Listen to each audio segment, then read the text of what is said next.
The Bears now at 8-3. We've got the great Olin Kreutz, Patrick Mannelly, and we can celebrate a fairly easy victory at the Lake. Oh, boy. They won, and that's all that matters on a game where they were compromised defensively, where there were some issues in the game, and the Bears pulled it out. And Caleb, excellent performance by the end of the day, just extraordinary to see all the ups and downs, and the result, 8-3, says it all. Yeah, streaky Caleb, right? You know, there was some.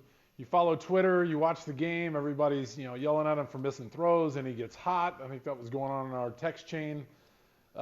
Just an up and down game for him, fumbling in the end zone. But guys, they did what they needed to do. They gave that defense, who was missing everybody, a 10-point lead going into the fourth quarter, and they held on. They did their job. You know what I mean? They scored 31 points. The other thing we talked about, Ben Johnson talked about as well, can you get points off takeaways? And they did. They scored 2 touchdowns. To me, that was the difference in the game. You know, they basically spoke it into existence, saying we need to score after takeaways, and they did it. We also talked in the pregame, and Olin, you and I were wrong that the Bears were going to lose, but I love being wrong about this. Why you got to put me first? Speak for yourself. That was just using proper grammar, right? Why don't, Olin, I don't know. Why don't we talk about the guy that was right? Why are we concentrating on the negative? You, Mully. We'll get to you in a second. But, I mean, they Mully, did you it, see right? why the Piccolo avoided this guy during his career. I never voted for you.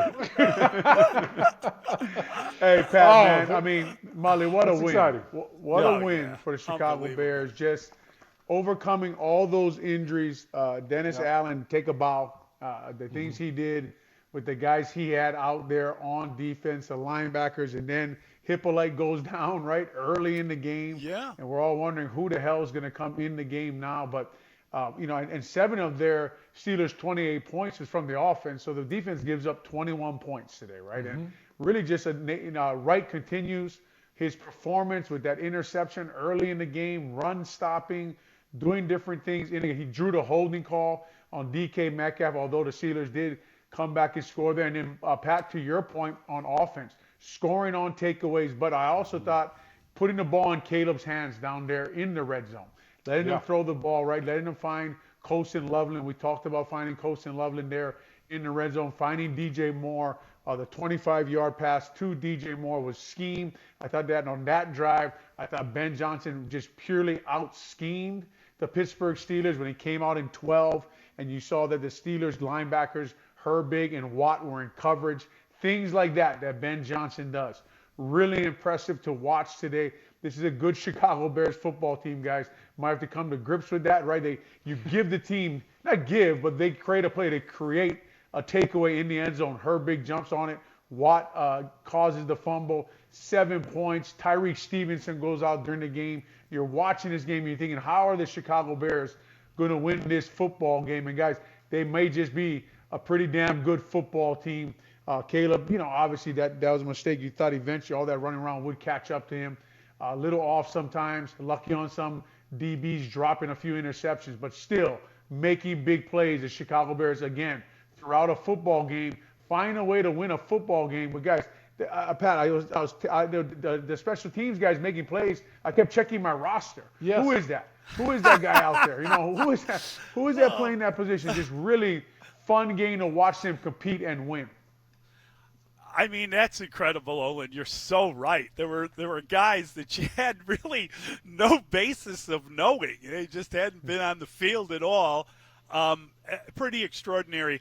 Again, we talked about it in the pregame. Pro Football Focus said before the game, said earlier in the week, that if the Bears were to win, they would have a 69% chance of making the playoffs as opposed to a 40% chance if they lost the game. And I kept seeing, I think Detroit is now going into overtime against the Giants. They're tied at 27. That would be unbelievable if you could figure out a way to get them another loss. It's just, it is the kind of thing that the Bears, these are the kind of games you wouldn't normally see them win. And there were plenty of reasons to say, well, they just were undermanned, they didn't have enough. How do you deal with it? Guys go down and you get people hurt, and that's life. And it looked like the defense was non-existent in the first half, at the beginning of the game. But lo and behold, here we are, and yet another close victory, a one-score win for the Bears, now 6-1 in one-score wins. Yeah, guys, just the effort of this team and the way that Ben Johnson has them playing is impressive. I mean, it's just for that many backups to come in. We talked 6 starters in the pregame to come in. And I just, I didn't think they had a chance against this Steelers team that had all these names on there, but they outplayed them. They out-hustled them. They played their butt off. I mean, you got to give credit to Ozzie Trapillo, left tackle, came in, played a decent game. You didn't see him, you didn't hear about him that much. Yep. Credit to Ben Johnson and Roshar with a good game plan of helping him a little bit, but there were times he was one-on-one and did his job. And we that's 2 of the best defensive ends statistically. One, T.J. Watt, best in the league, yes, but statistically Herbig with 6.5 sacks. They did a hell of a job. The defense, okay, they gave up the run game, but they did it at the end, man. They played hard, they got it done. Brisker there at the end has the tip ball. Your players need to make plays, right? Montez Sweat with 2 sacks, a sack fumble recovery.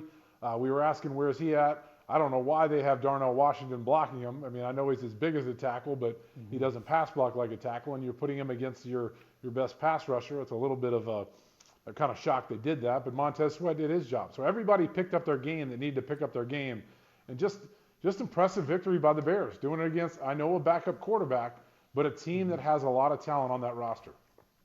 Yeah, and Pat, to your point, man, just the amount of injuries the Chicago Bears had to overcome to win this football game. The guys they had at linebacker, and the Steelers are trying to take advantage of that earlier by getting the ball on the perimeter to receivers and different running backs and making them make tackles. And, just we had to make plays. And you're talking about Montez Sweat comes up with a sack fumble, right? Comes up with the plays that we need to win the football game, and in the offense puts the ball in the end zone. A lot of the things that we talked about going into this game, and we know everybody's going to keep saying, well, you guys keep getting backup quarterbacks, you guys keep getting takeaways. Yeah, but eventually that's not luck anymore. They're just getting those takeaways, causing them.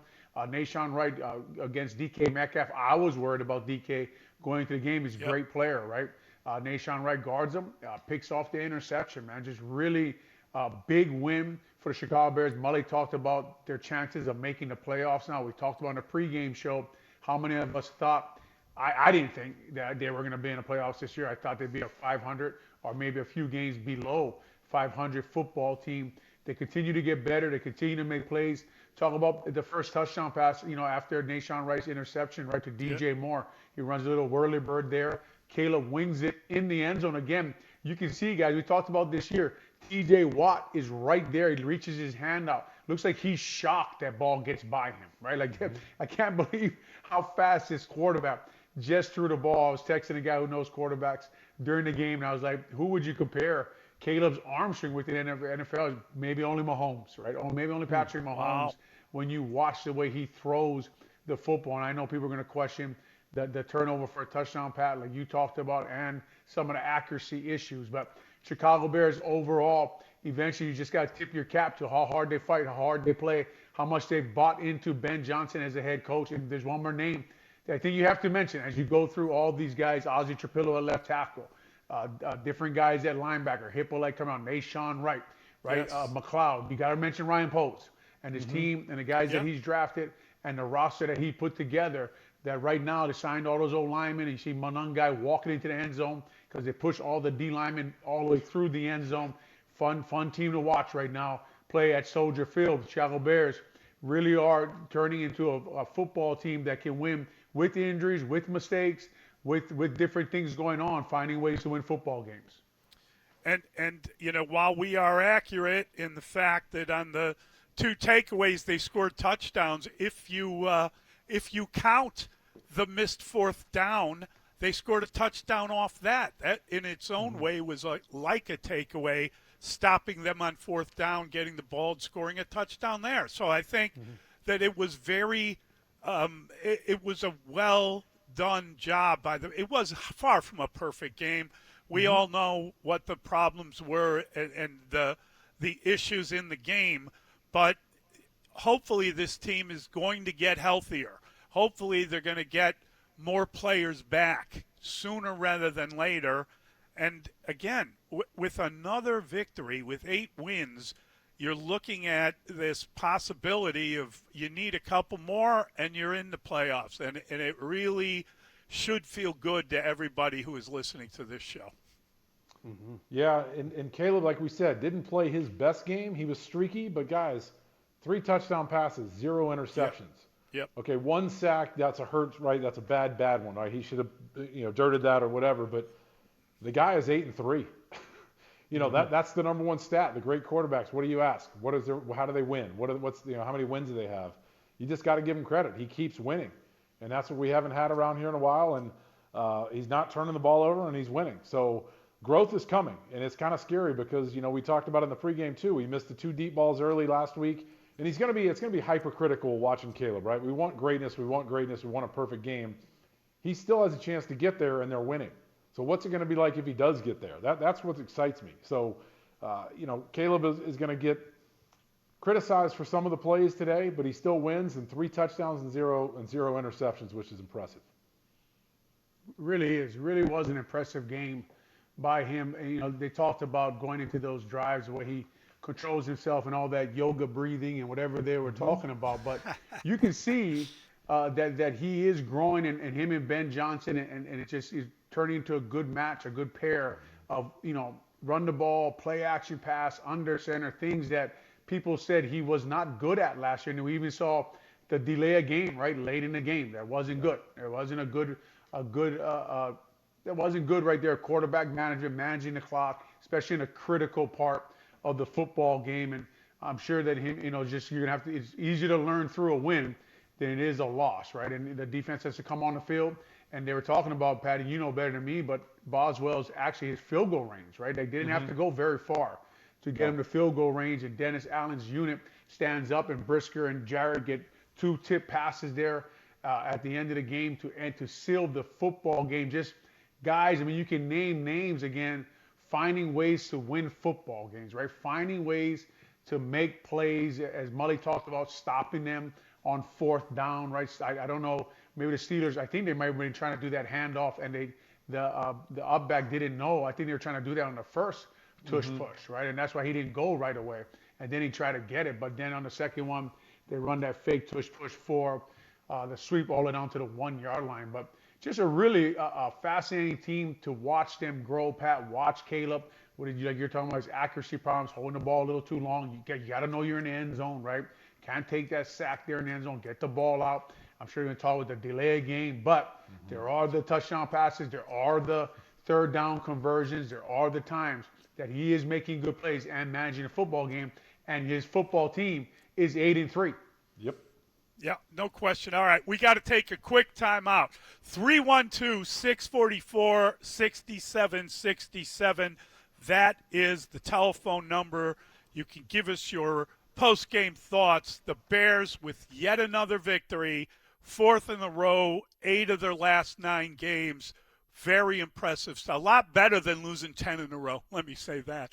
That happened last year. But this is a different feeling, a different vibe, and a great victory on the lakefront today for the Chicago Bears.